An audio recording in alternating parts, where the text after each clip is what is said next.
All right, welcome back to the Jan and Jamie live show for January 2024. We're still working on that title. We'll come up with something more catchy soon. We got our special guest, Mike Karch, all the way from Toms River, New Jersey. Mike, how are you? Hey guys, thanks for having me. Jamie is going live from a library today, as you can tell by the vertical blinds. Jamie, how are you? Good to see you. We're good. We're good over here. I'm All right, actually in the so office. just in time for the spring market. We want to talk about multiple bid situations because we're already seeing it. I don't think I stopped seeing it. Maybe some markets have, but they're certainly back in a big way. I had an open house a few weeks ago, and I think we had like 50 buyers through in 2 days. And that over 10 offers. So, and I've made offers with through buyers on same situation. Sometimes we win, sometimes we don't, and I think we all have some valuable lessons to contribute for our buyers who won and our buyers who lost. And we can also talk about it from both perspectives, from the listing side and representing the buyers. So I guess Mike, why don't you go first and just talk about like the last couple multiple bid situations you had on the buy side and then on the sell side, and maybe some lessons you can give to either buyers or buyer agents of what's working and who won and why, basically. Yeah. So when I'm representing buyers, if you're in a hot market and you know that there are obviously lots of other interests involved, and more times than not, you see a deadline on offers. What I typically like to do, and I like, and this goes before you even know whether your buyer's interested or not, but it kind of stays in course of what the plan is. I always like to call that listing agent before I show up for the listing. After my showing gets confirmed, I like to pick up the phone and verbally speak to the listing agent. Right. To introduce myself and build rapport. See how much information they will give me on what the current status is with offers and interest, and then Mm-hmm. also give me any additional information as physicalities of the house, condition. Did the sellers do anything that I might not see with my naked eye? This way, I'm as prepared as I can be when walking through with my buyer, to educate them on the home itself, and also because we kind of know pretty much are only going to get that one time to see the home. So the more information that you're equipped with, the better you are to make a quick decision, which is more times than not needed nowadays. So conversation and building rapport right off the beginning with the listing agent. And then that coincides with, if your buyer is now interested and you are writing up an offer, now instead of introducing yourself, doing all of that at the last minute, trying to get your foot in the door, now it's conversation number two that you're Right. having with that listed agent. And now it's just checking in and saying, hey, guess what? We did like the house, sending in that offer, doing XYZ. Now you guys have rapport, and now it's almost like, how can we do this together, instead of just a text message, hey, I got my offer in. Now you're just meeting a deadline at that point. Right. So for me, it's all about open communication and being as well equipped with information from both sides as you can. And that's just simply representing a buyer walking into the home for a showing. Uh, um, when would you say for the buyers that have won recently? How fast are you sending in the offer? Because there's this theory out there. Let's wait until 5 minutes before the deadline, and we'll surprise them with surprise them with our offer. Are you doing Um, that, or are you sending it in right away? no, I live by the philosophy of time kills everything. So no matter what, whether I'm first in the door, last in the door, in the middle, I want to write that offer in and get it to the listing agent as soon as possible. That, for the obvious reasons, if you are one of the last persons in the door to meet the deadline, you have no choice but to get it as soon as possible. But even if I am first, to the same argument that I was saying before, now I'm calling that agent and I'm building rapport. So if Yeah. days are going on and I'm watching that timeline come closer and closer, now I'm picking up the phone. They're more likely to tell me, or at least guide me, how strong these other offers coming in are. I rather be in the beginning. I Yeah. personally feel, and then I know this is the next question, but when I'm on the list side, I always feel like I have the better connection with the agent that submitted in the very beginning because we're naturally just having more conversations. Yeah, you trust them. You know, Exactly. at It, the end it, of the it day. shows it's the Yeah. best sign of good faith. And Jamie, what are you usually seeing on your side? Are you getting these pre-approvals done the day before, 3 days before? Like, are they your best buyers? How far out are you having conversations with them? Usually initially when whether they're going to start looking, a season away, next year, tomorrow. The first order of business is you want to get pre-approved. I assist them with strategizing a plan so they can get their finances in order. So I think that's crucial, nonetheless, to know where their buying power is so they can get better guidance, from the realtor side. And all the same, I do a step further and I get them, what they call a DU or an LP approval, which is added leverage, to the selling agent, in most cases. I also tell them upon getting pre-approved, when they're out there looking for a house, I'm on call. If Yeah. you Sunday showings, hey, we like this house, we're going to put in an offer. I do an extra step of due diligence, make sure that they're fully qualified for that particular property. We rerun some numbers, this way we could go over what that monthly payment's going to look like. And if they are to submit an offer, I do recommend, and I know we've been doing this, Jan, Mike, all the same, that you do include me on that email when you do submit that offer to the seller. Yeah. I just think it's crucial. It's an added perk in there to encourage the selling agent to reach out to me. Because if I do field that call 9 out of 10 times, we're winning that offer. And, not to say that I'm great at my job, which I am, but it's more so that I'm just going through and tying down any concerns that the seller may have. Because look, they got an offer, but they don't know who's attached to it, what their finances look like. And, I'm very, personal and private. I don't, be transparent in that regard. But I tell them, once they get to meet me, how I work, my efficiency, and know that I took those extra steps to get that initial approval from the bank itself. Look, in the interest of not wasting anybody's time, it makes them feel a lot more comfortable and encourages them to take on that buyer to win the contract. So, Yeah. I know when you're on the listing side, there's a lot of pressure to yeah, pick the right team and which includes the lender, you know, sure, and be sure, especially if you have to fast closing, that they're going to be able to meet those deadlines. right, From my experience working with buyers, you can tell, first of all, when they're motivated, they're going to get that pre-approval done. Yep. And when they're serious about purchasing, you can feel it. Just showing the home, they did their homework. They talked to a lender, preferably a local lender. And when I'm showing a home that they really like and we're thinking about an offer, I kind of look at the whole context of the house. Like, first of all, is it empty? If the house is empty, the seller wants a fast closing. He's already out. right, He already has a place to go. And is it empty because somebody passed away? Is this guy a widower or someone in the hospital? I try to kind of pull that information out of the listing agent to kind of figure out, am I dealing with a trust fund, like a trust of kids where they're just dealing for their parents, or am I dealing with the actual homeowner? yeah, That kind of tells you what's going to be important to them. And I also, outside of speed, I think speed's very important. Don't wait for a deadline. Don't ask about a deadline. Just send the offer in right away, because that's going to give you leverage with the listing agent to get more information and stay in the loop and when other things right, come in. Because Adjust if needed. Yep. a smart listing agent is looking for motivation. It's not just price, because anyone could pull out first day of attorney review, or even any time before you're under contract, or they could pull some shenanigans during a home inspection, or not finish their mortgage application, just drag their feet and just dare you to sue them, right?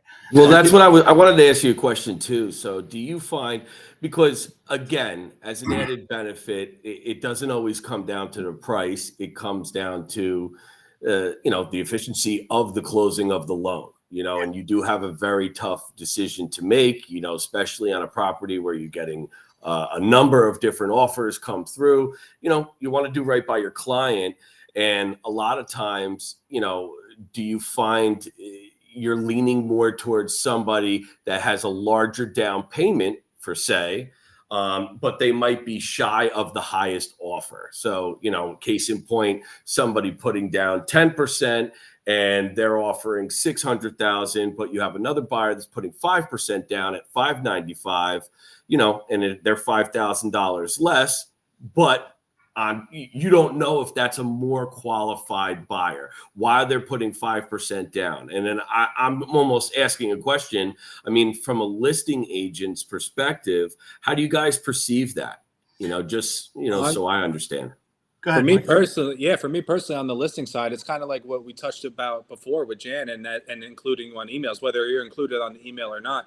If I have, in a multiple offer situation, if I have two offers that are very similar, and it doesn't have to be price, it could be terms, it could be loan type, whatever, my first thing is to do exactly that. I'm reaching out to that loan officer and kind of getting the story.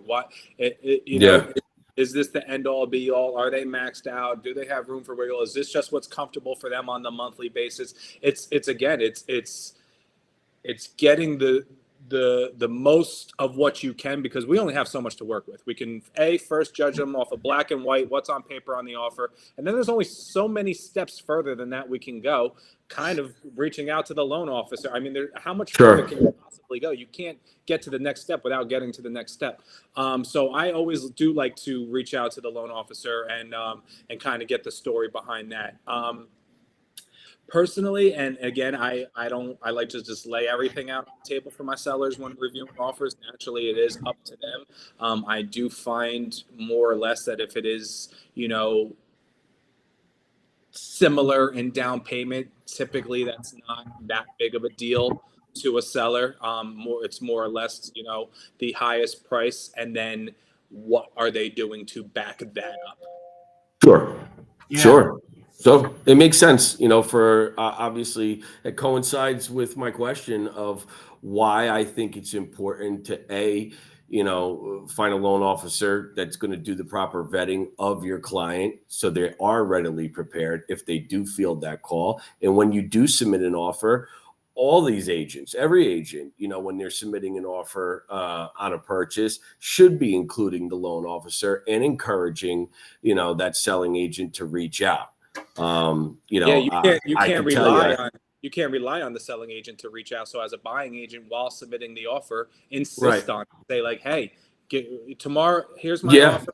Tomorrow, reach out to the lender. They'll go over everything with you. Everything has been vetted, and then you could go into the document underwritten and all that. And then it's all about the team. I mean, you can't, as a listing agent, that's what I do. I always reach out to the lending officer, but you can't rely on that. So as a buying agent, throw it in there, insist it, make it part of your offer. Don't even consider my offer until speaking to the lender, please. I've actually been reaching out, aside from the email. So now they get a face to who they're dealing with on the lending side. I do the extra step, show them a courtesy, and I'll put in a call to them unexpectedly. Hey, just wanted to formally introduce myself. My client submitted an offer on X, Y, and Z, and, kind of just give my quick pitch there, build some rapport like you touched on before, Mike. Again, I think it's just standing out from the bunch, being aggressive. Once you're going to submit your offer, getting it in as soon as you can. You can only find more details, more things that are underlying to the property. Nonetheless, gives the selling agent more comfortability with vetting, who that buyer is going to be. And again, by the time they're ready to make a decision, if you've had multiple calls with them, it just makes them feel a little more easier in their conversation. So if you're neck and neck with somebody that didn't call, they don't know who their loan officer is, and you have a matching bid to them, they lose. And that's really why we would do that. And I'm with you guys. At the end of the day, it's the seller's choice who they pick. but they're going to lean pretty heavily on the listing agent's opinion because that's their representative. Of course, Right. they vetted out this professional for their opinion. They hired this person for their opinion. Jen, in your situation, 50 showings, 10 offers. I'm sure out of those 10, 5 of them were within spitting distance of each other. Yeah. So what I usually see on the selling side is it's usually broken into thirds. So 1/3 is asking or a little bit above. So you'd call that like the bottom third. Then you got the middle of the pack, which is, let's just call it 3 to 5% over.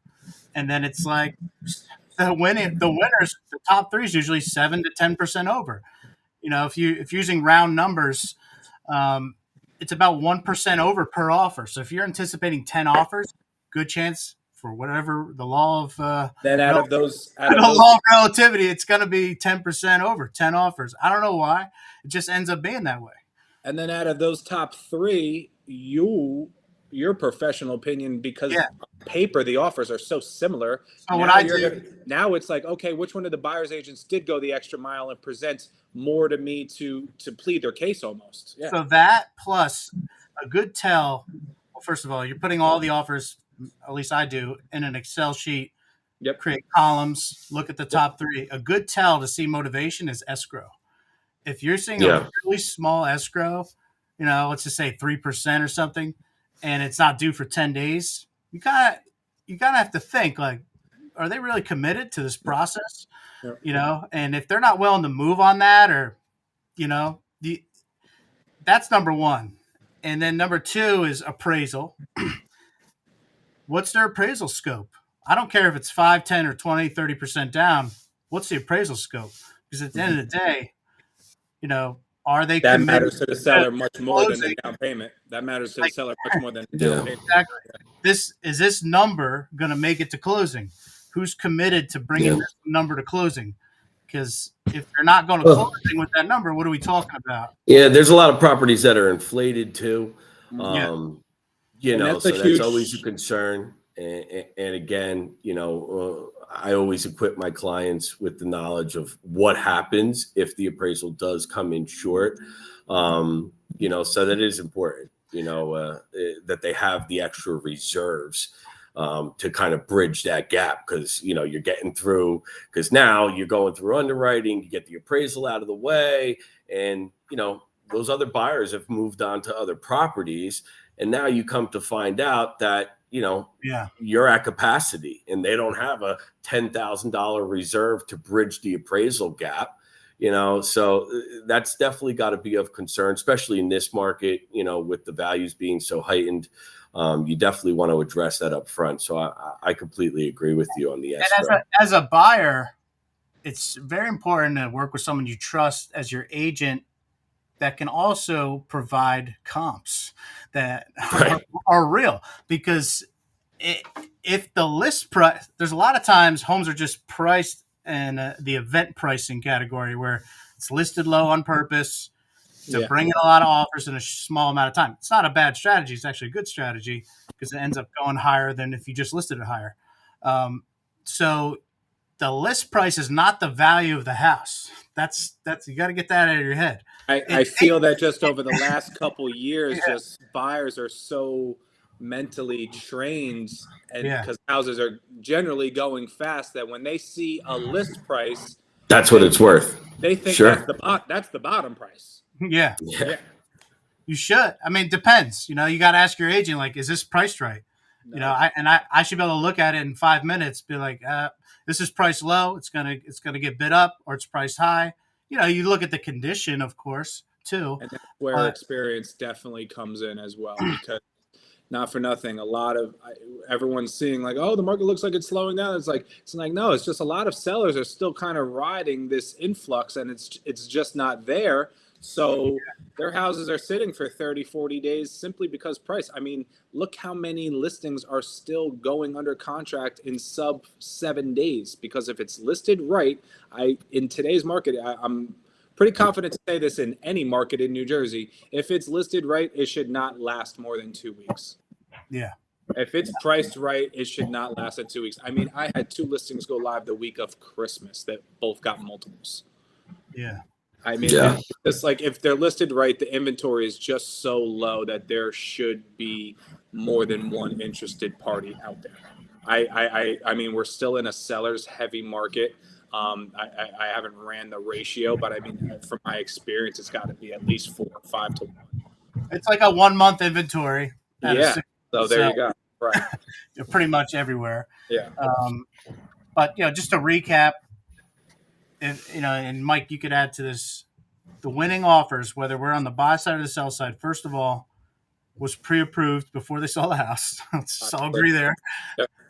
They somewhat understood the buying process, high level, what happens after an offer is accepted, when is attorney review, they understood escrow. That should all be cleared out right in your buyer's consultation. That your buyer should have 100% view on the entire process, start to finish, of purchasing a home before you even step foot in a property.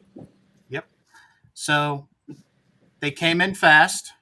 They did not wait till the deadline. I'm not sure. I've had high offers at the deadline, and it just makes you think, like, are they pulling? Yeah, they're trying to hide something. Sure. And I never even talked to the buyer agent. I'm like, I don't know this guy at all. Yeah. Now he's coming in.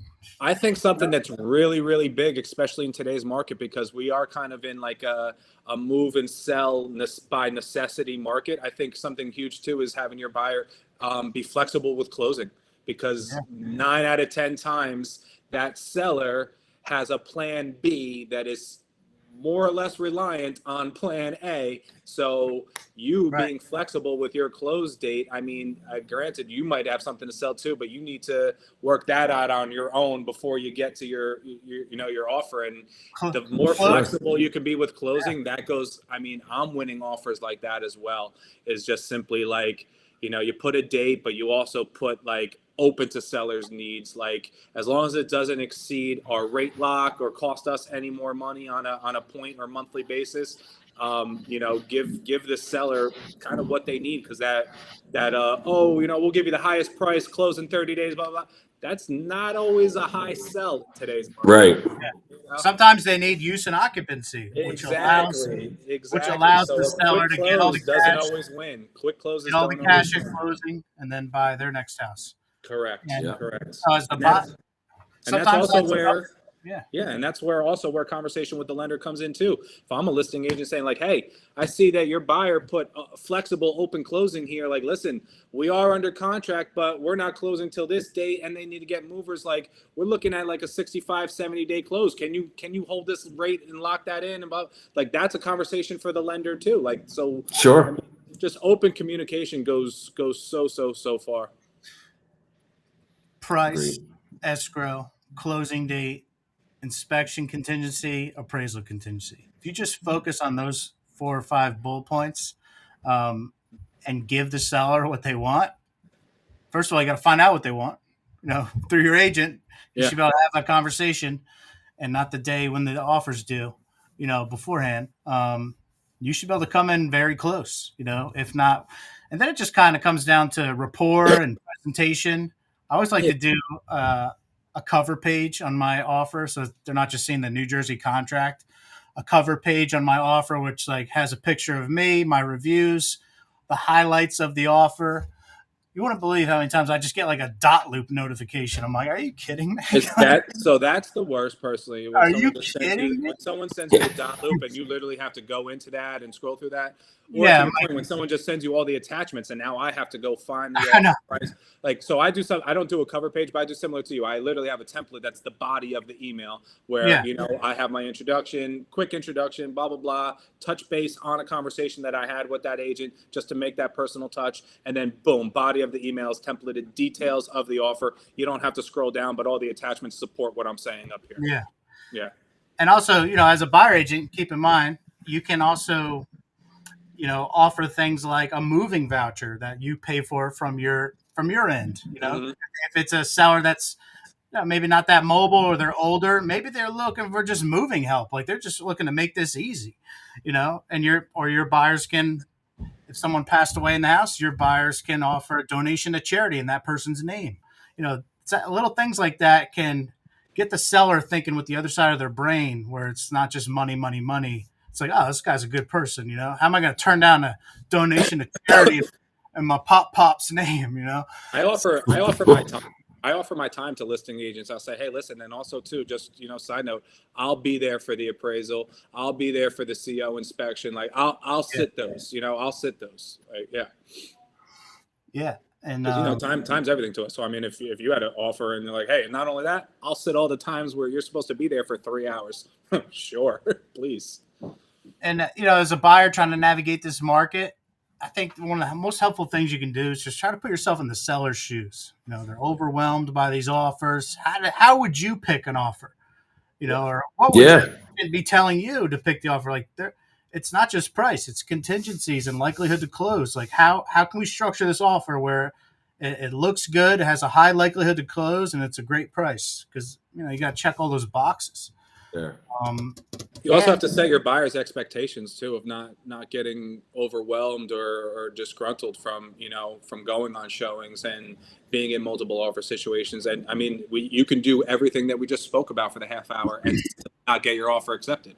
And chances are that's going to happen as well. So also preparing your buyer's expectations on what the beat of the market is right now. It's not just always, oh, you're excited, you got pre-approved, let's go hit the road and get you a house. I mean, because then you're going to be having a lot of hard conversations. Absolutely. So it's also, setting expectations and just educating. And I feel that comes with experience. I mean, the agents that are out there, hitting the road and showing homes really know the beat and can almost expect what's going to happen. Yeah, absolutely. Well, I think that's good. That's good for this one. Thanks for your insight, guys.